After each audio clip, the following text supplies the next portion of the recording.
we are going to go over now how to set up the bed.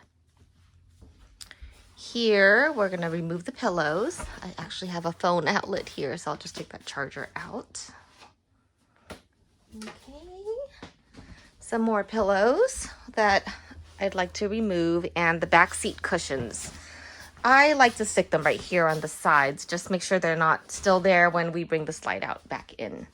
The slide out has to be out when you are putting the bed down. Otherwise, it's gonna hit the TV, and we don't want that. Okay, so here are the buttons for the bed.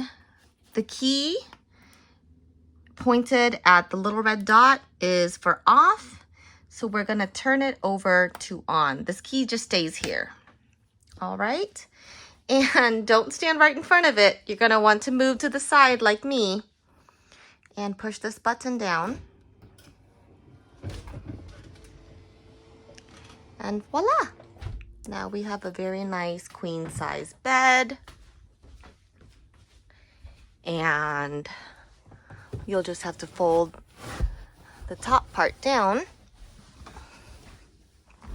like so. There's a window. It's easier if you have two hands, but I don't right now. And also light switch right here. Overhead storage compartment. Goes pretty deep all the way across. And right here on both sides of the bed, we actually have electrical outlets. If you're plugged into shore power, it's great.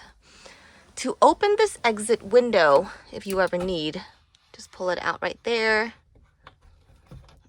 and push it in right here. That's it. Get some airflow to close it this way. And I'm going to show you how to put away the bed now. Okay, pull that down. Flip this back up. Always have this flipped back up when you are bringing the bed back up. And turn this off. Okay.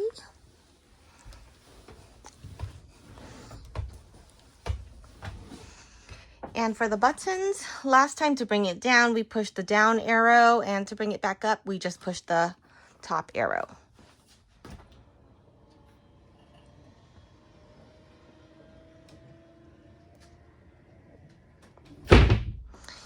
Easy peasy lemon squeezy, and you can just put the back seat cushions back on, like so.